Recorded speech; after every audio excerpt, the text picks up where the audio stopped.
What's going on, squad? It's your man Unspoken Reviews, back again with another video. And today, you guys know we are touching up on Penguin episode 3, entitled Bliss. All right, guys, once again, another amazing episode. You know, you kind of wonder if by episode 3 things are going to slow down. This show is still maintaining that momentum. This was a very Victor-centered episode. It very much talked about his feelings about everything that has been going on, his choices going on in this episode, along with what may go on with the series, as well as some things tied to his past. And it was just an emotional episode for him, as well as for Oz, as well as for even Sophia. And I kind of like this episode. And I thought this was pretty great for just showing how all the characters are dealing with different fallouts from the past in some form or fashion. And I thought that was pretty cool. I'm excited to see where the show goes from here. And without further ado, let's get into it. So the show does pick up with a flashback. I did not catch on to this at first until I actually saw the flyers and I kind of made the connection as Victor's on his way home. He meets up with his girlfriend, and this is actually Gracilia. We do know that this is actually the same girl that texted him in the previous episode trying to find out if he was okay. I actually like that we finally get a chance to meet her in this episode to actually see who she is. The two of them are actually supposed to hang out. However, Victor does have to finish something, and we do see he gets to go home and he meets his father, his mother, and his sister, his family that he lives with in a small apartment. And it's interesting because the discussion that he's having with his father kind of mirrors exactly what Victor says about himself in the first episode, where him and Oz are kind of going at it, and he tells Oz, hey, look, I have ambition, I have things that I want, and I'm willing to do whatever it takes to get them. And we see this when he's speaking to his father, because I guess his father works as a mechanic, and he gets parts for his dad as he's cooking, and they're talking, and he asks his father, you know, hey, this guy Manny is taking advantage of you. And his sister actually co-signs on this argument, believing that it's unfair how his father's being treated in the situation. And he asks him, don't you ever want more out of life?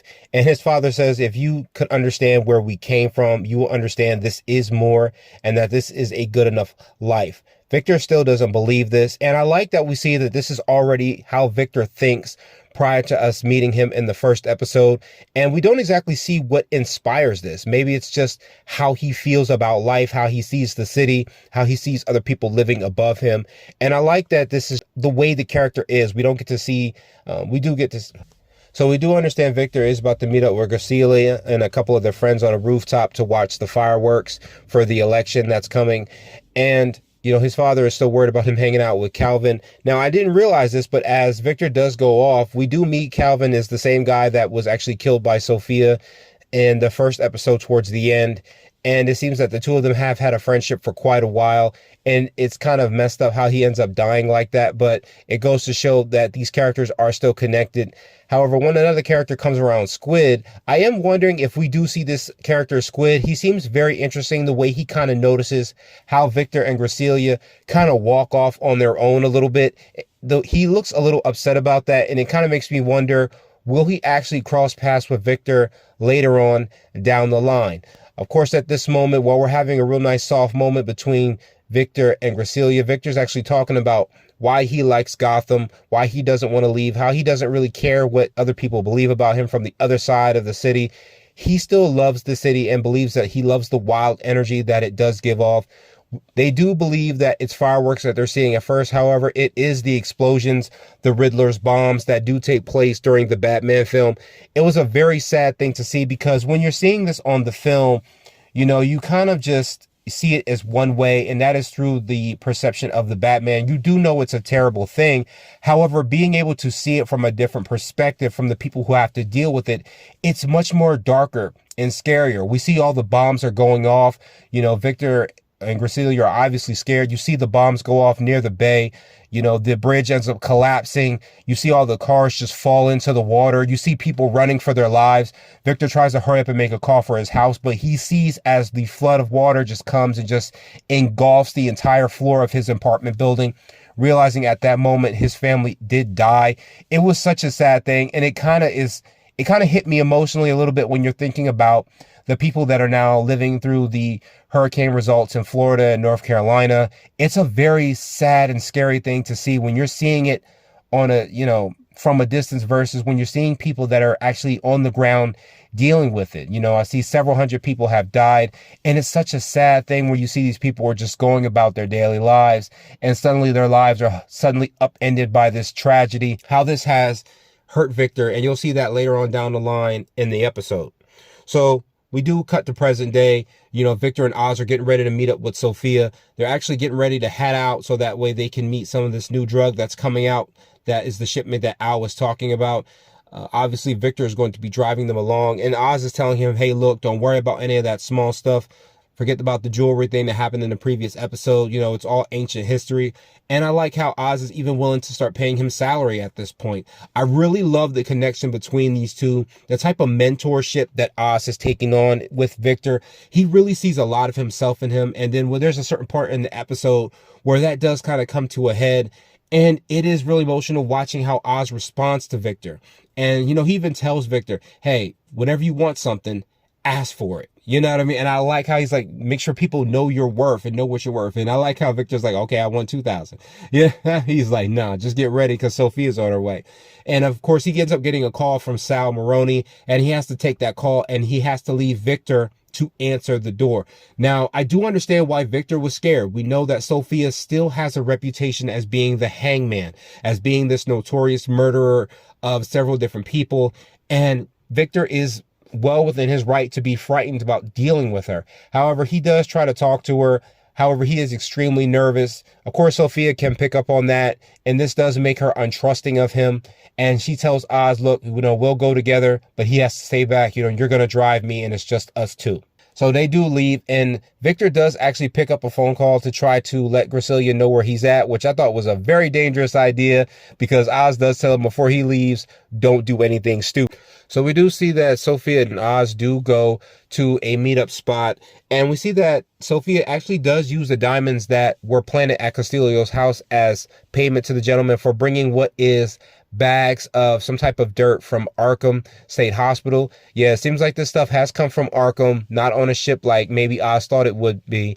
And he even tries to have to cover it up to make it seem like he already knew that. So we see that the product that is coming in from Arkham is actually growing on mushrooms, and that way to keep it, you know, safe, and that way it doesn't get damaged or destroyed. With Sophia's situation is that she has to find a proper distributor. So Victor does invite Gracilia to Oz's home, and Gracilia tells him, hey, look, I'm getting ready to move to Cali. I can't stay in Gotham anymore.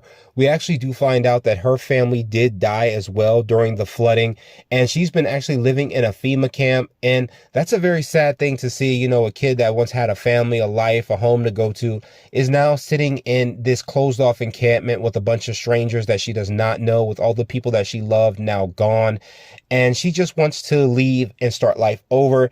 And she tells Victor that he should come with her and leave this life behind.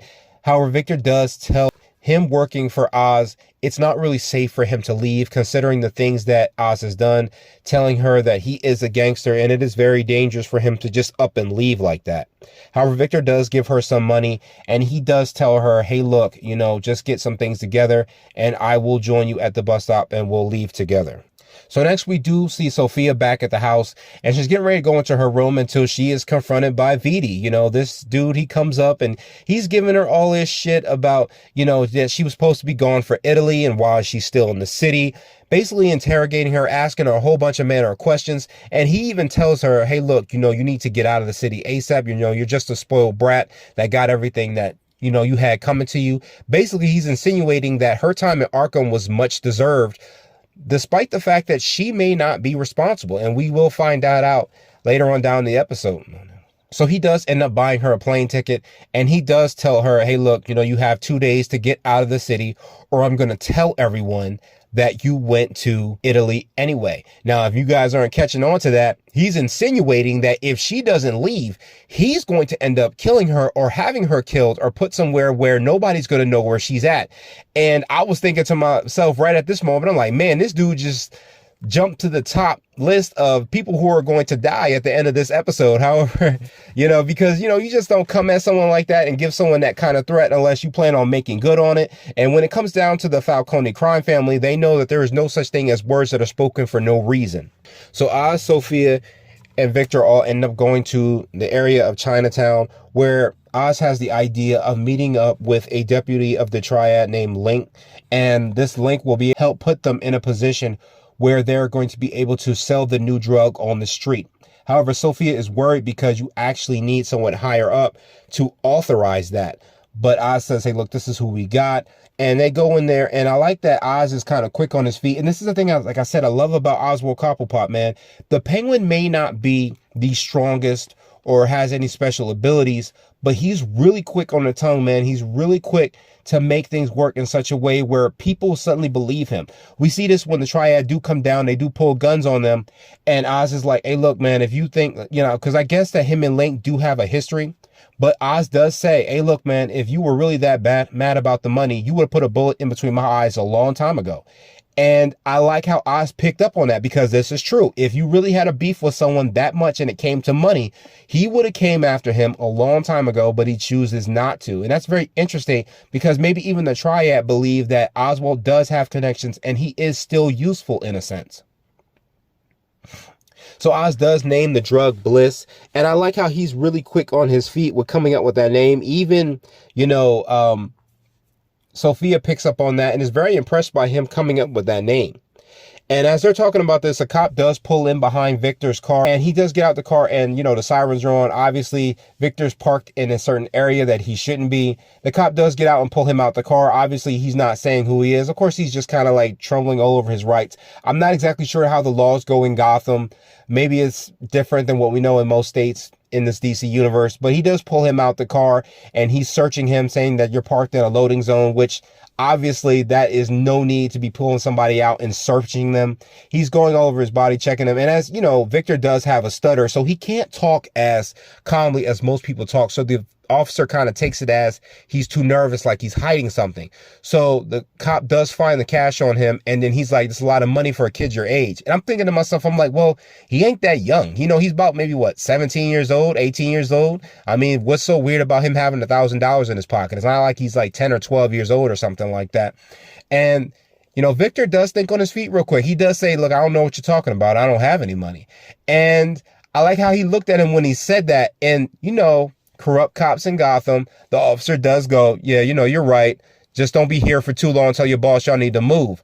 And he does take his money and he ends up leaving. And I like how Victor really kind of learned from episode 2. And this was something I thought was pretty cool, because sometimes when we watch TV shows, I've noticed this a lot in TV shows in the past. Sometimes things will happen in a previous episode. We'll get to another episode down the line, and it's like that character just completely forgot the lesson that they got in the previous episode.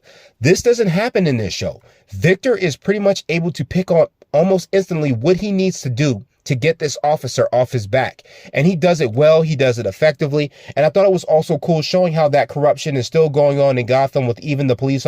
So as Oz and Sophia are still trying to sell the drug to this triad and the idea that they need to meet with Mr. Zhao, they said they will only do that if someone higher up in the Falcone family is willing to back them up. And Oz comes up with the idea to bring Vitti in for support. Now, at this point, Oz does not know the beef between Sophia and Vitti.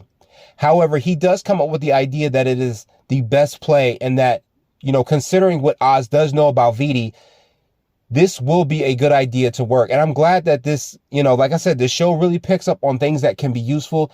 And you see how Oz always has that stuff in his back pocket to use to get people to do what he wants them to do. So we do cut to a dining scene between Oz and Victor. I really did like this scene. You know, they're both ordering food, and as Victor orders his food, you know, he's still stuttering, and the waiter actually tries to talk over him and say the name of the dish for Victor. And Oz immediately goes, hey, you see he's talking, quiet, let him finish saying what he has to say. And Victor does manage to get it out and say what he wants to eat. And I really like this. I told you, I love this scene between these two. I love the connection. I love the mentorship between Oz, you know, mentoring Victor. He really sees a lot of himself in him from when he was a kid. The way that the society looks at him as less than, you know, it even gets deeper where, you know, Victor's talking about his past and his father, who was a mechanic and an amazing cook. And, you know, he died before he had a chance to do any great things like that. And Oz tells him, look, that ain't right. That ain't right. And they actually have a toast to his father. And I thought that was pretty cool, how much Oz really does appreciate Victor being around with him, and I'll explain why that is later on down the review. So as we do find out that even though these two are having a dinner, a woman does get up from a table, and we do find out that the other woman sitting at the table is Tina, who's actually Luca's wife. And this is the same woman that Vidi has been smashing, behind Luca's back. And, Oz does go up to her and tell her, look, we need to talk. And we do cut to as, Dee and Tina are getting busy. Oz and Sophia walk in the room, and they do catch them in mid-act, and basically tell Tina to get out of the room. And they pretty much corner Vidi and make him admit to what he's been doing. But not only that he is going to help them authorize with Zhao the meeting for them to put this drug out on the street. Vidi immediately bites back on this. He's not willing to work with them. As a matter of fact, he tries to shift the tension from them going at him to the tension between the two of them. And he actually calls Sophia out by telling her, you really can trust him. It's the same guy that betrayed you so that way he could get his hands on the 44 Below Club with your father. And, you can see things change up. And he even berates Oz a little bit by saying that the only reason that they keep the penguin around is for entertainment. This definitely does piss off Oz. He takes the cell phone and he crushes it into his mouth, pushing it all the way into his mouth to where you can hear his teeth cracking. You can hear the cell phone screen cracking. And I was just like, oh, man. And he does manage to get Vidi to make the call. And I thought this was just a good scene to see that there is still some unresolved tension, because I know in episode 2, we saw that Sophia was unwilling to trust Oz, and we see why that is. And Vidi just confirms that by telling her, this is what he got for helping Falcone with your situation. So we're at a club scene now, and it seems that they're trying to figure out a way to give the drug a nice, proper demonstration. So they decide to have some of their girls go out and distribute it and bring the money back to Victor, who has the bag of drugs, and he'll walk through the club. And as they're kind of distributing out to all the people, they'll bring him back the money. So this is going on pretty smooth. And we see that both Oz and Sophia are still having that tit for tat. She does come at him, asking him if it was worth it betraying her. And Oz is trying to put it off. He doesn't want to talk about this. However, she's still pushing it and letting her know that she was let down by the betrayal. Not that she didn't expect it, but she's just trying to get Oz to own up to his end of things. However, he's unwilling to, and Sophia does dismiss herself. We do see that as Victor is going around giving up the drug, getting the money that he needs to get, he does suffer from a PTSD moment, because the lights kind of have like this yellowish background that kind of has like the explosive background. And he kind of finds himself back there in the past. And it just goes to show how much this is still affecting him today. You see people that go through these traumatic events like this. It's very hard for some people to get over it. It takes some years. And sometimes there are certain triggers that people have. And I like that we didn't shy away from this. I do remember in the previous episode, in episode 2, Victor was very reluctant to talk about Crown Point, talking about how people died in that moment. And we do get to see why that is. He still sees the explosions in his brain. He drops all the drugs. However, Roxy does help him collect them all, and he does try to shake it off in the bathroom. Oz does end up. So Victor and Sophia do end up meeting with Zhao, who is the head of the triad. And as they're speaking to him, Mr. Zhao is not really willing to work with Sophia. He understands that he was betrayed by her father. However, there is a certain moment where, he even says, look, pretty much it's the devil, he knows her father, but he only knows Sophia by reputation. And this forces him to be weary of whether or not he can trust her. However, Sophia is able to put it in a proper way where he's able to understand how he can properly benefit from everything that they are willing to work on together. So they do end up closing out the deal. Victor does go, and Victor is in the bathroom at this point. He's trying to shake off the events that just happened with his PTSD. But Oz does come in the bathroom. He's super excited. They close the deal. He's hype about it. He's even giving Victor his props and telling him how much he's grateful for everything that he's done and how much he is built for this life. But at that moment, Victor does get another text from Cecilia, who's been constantly texting him, trying to figure out where the hell he's at, why he isn't showing up. And You see Oz is incredibly defeated by this. He's upset, saying, you're going to leave me. You're going to abandon me, for some piece of ass. And I was just like, oh man. And I thought the thing that I really loved about this is just, like I said before, how connected Oz is with Victor. When he looks at Victor, he sees a lot of himself in his younger years. We do know that Oz did not grow up in this prominent neighborhood, given everything that he's ever wanted. He had to work his ass off, betray and backstab anyone he could to get to a place where his name is well known. That is why he connects with Victor in such a way. He remembers that feeling when he looks at Victor. He's also been mentoring him, helping him grow, helping him gain the confidence that he needs to become who he should be. He even tells him that. He said, I gave you money, I gave you clothes, I let you crash at my place, and you're ready to just abandon me and just run off like that. He says, what, you think I'm holding you hostage? Because Victor says, hey, look, I can't just leave. And Oz does pull a gun on him and say, what, is this what it's like? Is this what it feels like being around me? And I was just like, damn, you know what I mean? Like, this is, I feel so bad for Oz at this moment because, he does let Victor go and run off. However, we see that Oz is sitting there at the bar and he's really hurt. You know what I mean? Like, because so many people in the episode, in the series, the way that Vidi was referring to him as the Penguin, it hurts him because this is how everybody sees him, as just this guy who's constantly fighting for the table scraps, taking everything from everyone. And at this moment, he really, in the series, he felt like he really met someone through Victor that was somebody that he genuinely had a connection with, that he genuinely was able to teach and mentor in a way. Because if you were to think about this, not once in the episode or any of the series episodes, if you guys remember, at any point in the episodes previously, Victor has never referred to Oswald as the Penguin. He's only ever called him Oz, whereas everyone else has kind of berated him as the Penguin, made fun of his walk, all of these different things. And I like that, it is such a saddening thing to see Oz so hurt by this. Victor does take his car and he does go to the bus stop, but he does not go. He decides to stay. He sees, Gracilia get on the bus and he watches her go off, but he decides that he wants to stay, realizing that maybe this is the life for him, that maybe Oz was right, that maybe this is the place where he does thrive at. So we do get another scene between Oz and Sophia. And, it seems that Sophia is still mad that Oz is not keeping it 100 with her.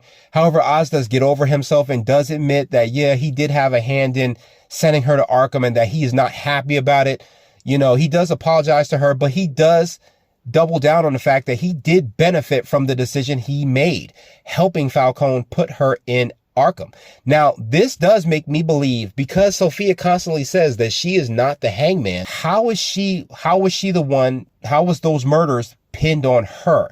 Now, it does make me wonder, considering what we've seen of Carmine Falcone in the Batman, we do understand that he has had no problem killing anyone that needed it. He did it for Thomas Wayne when it came to him, this reporter almost exposing Martha Wayne. We also find out that he did in fact kill Selena Kyle's mother, because he is Selena Kyle's father. Why he did it, we're not exactly sure. It does make me wonder, did Carmine Falcone actually kill the 7 women that allegedly Sophia was accused of murdering? Because it seems that suddenly she was thrown in Arkham. She was not totally responsible. It seems that, Penguin does, that Oz does know that. He even does say in the beginning of the episode where Victor is saying, hey, she's the hangman. And he says, don't believe everything you read in the papers. And it kind of gives off the hint that maybe Carmine Falcone did kill those women and pinned it on Sophia. Or Sophia agreed to say that she was responsible for one of them, and somehow all the murders got put on her.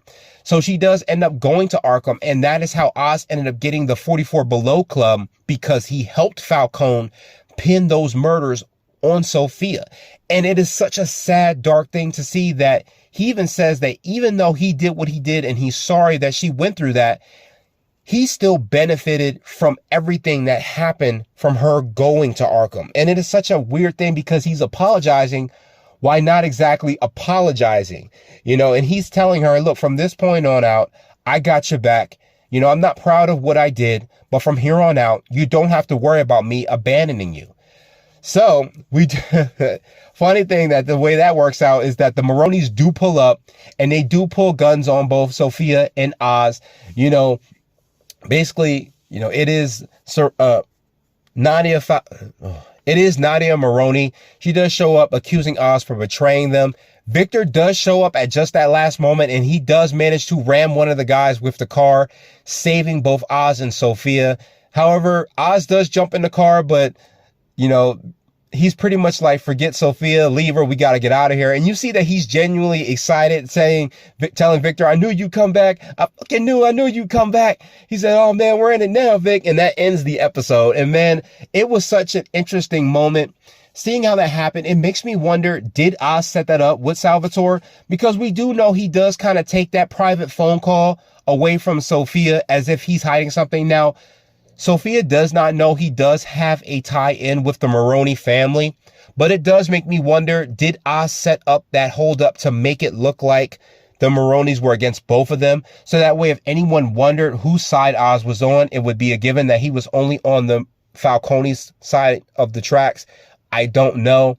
However, this episode was just a banger. I loved every moment of it. The way the episode ended, I don't know if anyone else caught this, but it kind of felt like it was the episode before the finale. Like the way the energy was so high, it felt like this was the episode prior to the finale. If anybody else has this feeling or if it's just me, but it makes me wonder also, could Victor actually be Victor Zsasz? I don't know if anyone else is thinking that, but it kind of makes me wonder, given the way we're seeing his character progress throughout the series, could this actually be the Victor Zsasz that we know in the comics? We see the PTSD, we see the loss of family, we see the connection with Arkham, we see this drug that is coming along the streets. Could this in fact create the Victor Zsasz that we know from the comics? I don't know, guys, but let me know what you guys thought in the comments of this episode. Like, subscribe, and I will catch you guys in the next one. Later.